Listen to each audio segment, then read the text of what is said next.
Welcome to my YouTube channel.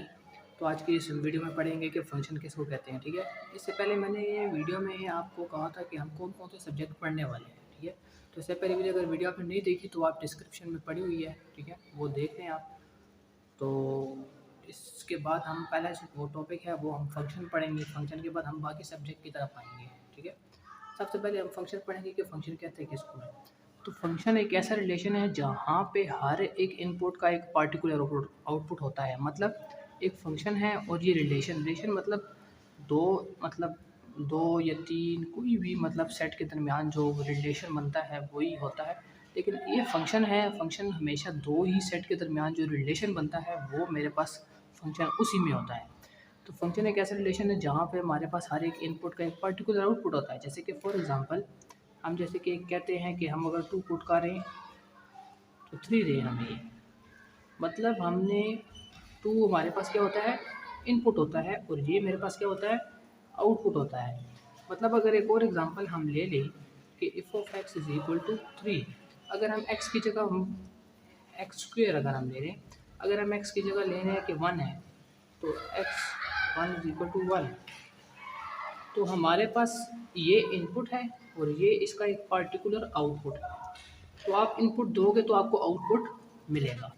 तो function की ये एक सिंपल सी डेफिनेशन है। इसकी दो प्रॉपर्टी है, उसको समझो, क्लियरली से समझो कि इसकी दो प्रॉपर्टी क्या है। ठीक है, इसकी दो प्रॉपर्टी से पहले सबसे पहले आपको ये देखना होगा कि डोमेन किसको कहते हैं, को डोमेन किसको कहते हैं, रेंज किसको कहते हैं, इमेज किसको कहते हैं।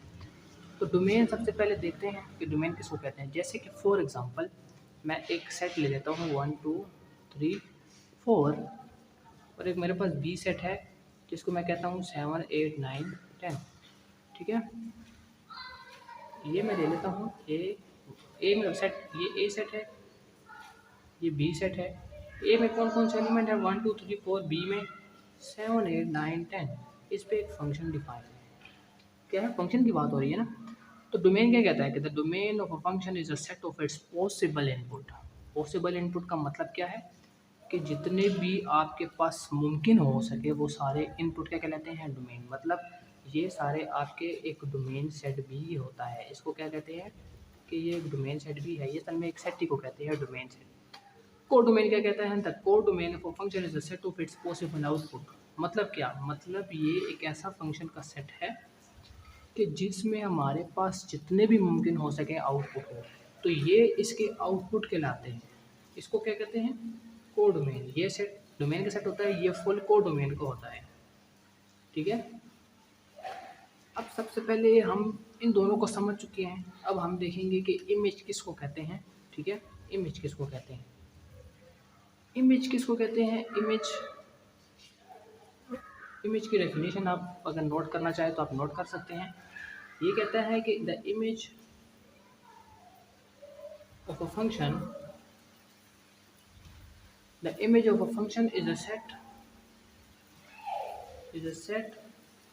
of all output।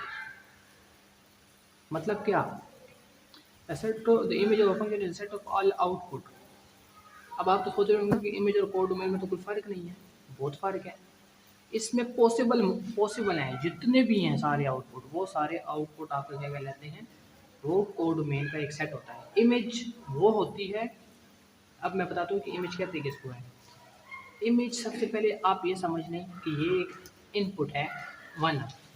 अगर मैं इसको 1 देता हूँ, अगर ये मुझे 8 देता है तो ये इसके साथ मिलेगा। अगर मेरे पास 2 है तो 2 अगर मैं कहता हूँ 7 के साथ मिलेगा तो ये 7 देगा। ऐसे 3 10 के साथ फॉर एग्जांपल, और 4 9 के साथ। अब इमेज का क्या मतलब है, इमेज का मतलब यही है कि हमारे पास अगर एक इनपुट है 1 और उसका आउटपुट 8 है तो ये 1 की इमेज कहलाती है। 1 की इमेज क्या है, 8 है, 2 की इमेज 7 है, 3 की इमेज 10 है, 4 की इमेज 9 है। ठीक है, तो ये इसको इमेजेस कहलाती हैं। क्या कहलाती हैं, इमेजेस। अब आप तो सोच रहे होंगे कि कोड डोमेन और इमेज तो एक ही चीज़ है, लेकिन ये एक चीज़ नहीं है। कैसे एक चीज़ नहीं है, एक और एग्जांपल में समझेंगे। अगर मैं एक और सेट ले लेता हूँ, अगर मैं इसमें 3 4, अगर इसमें 3 तक ले लेते हैं और इसमें हम लेते हैं 7 8 9 10। अगर हमारे पास यही है, एक ए है ये बी है, इस पर एक फंक्शन डिफाइन है, ए में 1 2 3 है, बी में क्या है, बी में 7 8 9 10। अब इसमें अगर मैं कहता हूँ 1 की इमेज 8 है, 2 की इमेज 7 है, 3 की इमेज 9 है। अब इमेज और कोड डोमेन में फ़र्क देखें, ये सारा क्या कहता है कि ये को है कोड डोमेन। इमेज क्या है, 1 की इमेज 8 है, 2 की इमेज 7 है, 3 की इमेज 9 है। मतलब 7 और 8 9 इमेज है, 10 सिर्फ एक आउटपुट है लेकिन उसकी कोई इनपुट नहीं है, तो इसलिए ये 3 सिर्फ इमेजेस हैं। ये 3 क्या है, इमेज है, और बाकी ये पूरा सेट क्या है, कोड डोमेन का। अब लास्ट है रेंज। रेंज भी बहुत ही आसान है कि रेंज किसको कहते हैं। तो रेंज क्या कहते हैं, रेंज एक ऐसा सेट होता है, the set of images is called range. तो अब रेंज समझने की कोशिश करेंगे कि रेंज होता क्या है। रेंज असल में इमेज से ही एक रिलेटेड चीज़ होती है। जैसे कि मैं कहता हूँ कि हमारे पास इसमें इमेजेस कितनी थी, 1 2 3। अगर हम इसका एक सेट बना लें, जैसे कि मैं कहता हूँ 7 8 और 9 इमेज थी, इसको कहते हैं range. The set of images are called range. 10 इसमें इमेज नहीं है तो ये रेंज में नहीं आएगा। सिमिलरली ये सारी इमेजेस हैं, ये किसी ना किसी इनपुट से आई हुई हैं, तो इन पूरे सेट को क्या कहते हैं, रेंज कहते हैं। ठीक है, तो इमेज, रेंज, डोमेन, कोडोमेन आपकी क्लियर समझ आ गई होगी। ठीक है, अब पढ़ते हैं इसके बाद इसकी प्रॉपर्टीज़, दो प्रॉपर्टीज़ की तरफ। ये मैंने आपको सब चारों इसलिए समझाई क्योंकि मैं आपको ये समझाना चाहता था कि ये इसकी दो प्रॉपर्टी इन चारों चीज़ों के अलावा नहीं हो सकती, आप नहीं समझ सकोगे। ठीक है, तो इसकी दो प्रॉपर्टी को क्लियरली समझेंगे एक न्यू एग्जांपल से। ठीक है, इसका पहले वो क्या कहता है, सबसे पहले मैं अगर एक दो सेट ले लूँ 1 2 3 4, अगर मैं बी एक सेट ले लूँ 7 8 9 10, अगर इसमें मैं 3 ले लूँ, चलिए 3 ले दूँ, आपको फिर आसानी से समझ आ जाएगी। मैं थोड़ा मुश्किल नहीं चाहता, आसान तरीके से समझाना चाहता हूँ आपको। ठीक है, अब ये ए सेट है, ये बी सेट है, इस पे क्या है, फंक्शन डिफाइन है। इसमें 1 2 3 है, बी में 7 8 9 10। लेट्स सपोज मैं कहता हूँ 1 की इमेज 8 है, 2 की इमेज 7 है, 3 की इमेज 9 है। 8 10 जो है वो किसी की इमेज नहीं है, वो खाली है। इसकी अगर दो प्रॉपर्टी सेटिस्फाइड हुई तब आपको उसको कह सकोगे कि ये एक फंक्शन क्या है, फंक्शन है, और इसको सेटिस्फाइड करें दो प्रॉपर्टीज़ को, तब अदरवाइज फंक्शन नहीं होता। अब इसका मतलब समझें, क्लियरली समझे समझे। अब ये क्या कहता है कि हर एक एलिमेंट डोमेन सेट का, every element of a domain set has a image available in को डोमेन सेट। मतलब क्या, क्लियरली समझिए थोड़ा सा, कि डोमेन सेट का हर एक एलिमेंट, मैंने क्या किया था कि ये क्या है, ये डोमेन सेट है, कहा था मैंने, समझाया था। हर एक एलिमेंट डोमेन सेट का has a image available in को डोमेन सेट। अब इसमें ये क्या है, ये को डोमेन सेट है, ये मैंने ही बताया था कि को डोमेन सेट है। ठीक है, अब इस प्रॉपर्टी का मतलब क्या है, प्रॉपर्टी का मतलब ये है कि डोमेन सेट के हर एक एलिमेंट, डोमेन सेट के हर एक एलिमेंट की इमेज, इमेज भी समझाई थी मैंने कि इमेज अवेलेबल होगी को डोमेन सेट में। मतलब अगर 1 की इमेज तुम आपने कहा कि 8 है, 2 की इमेज आपने कहा 7 है, 3 की इमेज आपने कहा कि 9 है, तो मतलब ये कहना चाहता है ये प्रॉपर्टी कि इसकी जो हर एलिमेंट डोमेन सेट की इमेज ज़रूर होगी। मतलब 1 की इमेज है, 2 की इमेज है, 3 की इमेज है, यहाँ पर कोई ऐसा एलिमेंट नहीं होगा जिसकी इमेज ना होगी। ठीक है, तो अब आप समझे कि ये क्या कहता है, सेकंड प्रॉपर्टी। ठीक है, मतलब यही है, पहली प्रॉपर्टी आपको क्लियरली समझ आ गई होगी कि हर एक एलिमेंट की इमेज होगी। यहाँ पर एलिमेंट खाली रह जाए इससे कोई फ़र्क नहीं पड़ता, यहाँ कोई खाली एलिमेंट नहीं रहना चाहिए, इसकी कोई ना कोई इमेज ज़रूर होगी को डोमेन सेट में। लास्ट प्रॉपर्टी आपको क्या कहती है कि इसके हर एक एलिमेंट डोमेन सेट के हर एक एलिमेंट की एक यूनिक इमेज होगी। मतलब इसका मतलब क्या है, डोमेन सेट के हर एक एलिमेंट की यूनिक इमेज। मैं आपको थोड़ा सा क्लियरली समझाता हूँ, इसको थोड़ा सा गौर से ध्यान से सुने कि ये क्या कह रहा है। असल में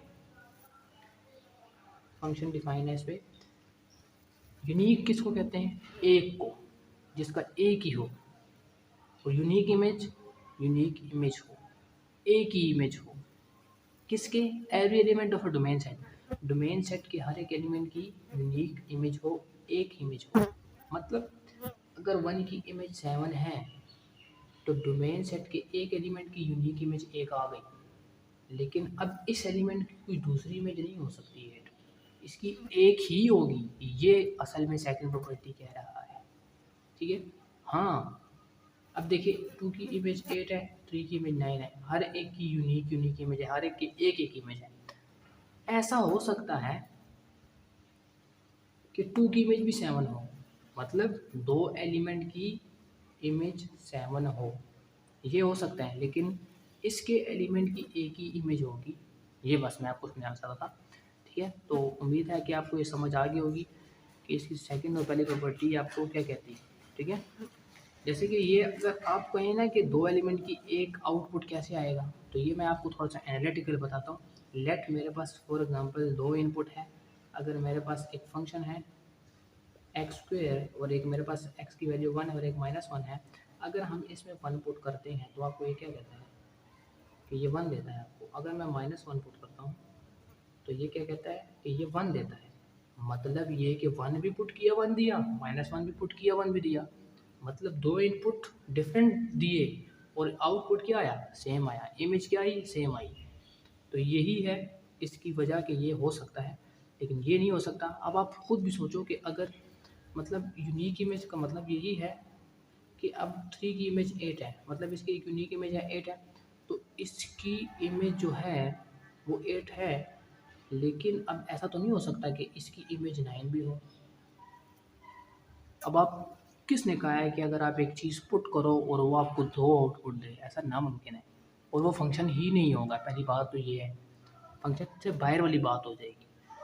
तो आप फंक्शन समझिए कि फंक्शन कहते हैं किसको है, ठीक है। तो यही इसकी प्रॉपर्टीज़ थी। ये डोमेन सेट, डोमेन को डोमेन इमेज रेंज। मेरी यही कोशिश है कि आपको क्लियरली समझाऊं। अगर आपको कोई भी मसला किसी और टॉपिक में हो तो आप डिस्क्रिप्शन में बता दें, आप बल्कि कमेंट में बता दें कि आपने कौन कौन सी वीडियो आपको चाहिए, तो वो आपको इंशाल्लाह मतलब नेक्स्ट वीडियो आपको बनाकर भेज दी जाएगी, ठीक है। कॉन्सेप्ट आपका बिल्कुल क्लियर हो जाए। तो नेक्स्ट वीडियो में हम पढ़ेंगे इसकी टाइप्स। फंक्शन की हम क्या पढ़ेंगे, टाइप्स। इसकी 4 टाइप्स है, तो वो हम पढ़ेंगे, ठीक है। वो हम समझने की कोशिश करेंगे कैसे है। मैंने डीपली इसलिए समझाया ताकि एक एक कॉन्सेप्ट आपको समझ आ जाए और इसकी टाइप्स में भी आपको कोई मसला नहीं हो। तो मिलते हैं नेक्स्ट वीडियो में, तब तक के अगली वीडियो का आप इंतज़ार करें, ठीक है। अल्लाह हाफिज़।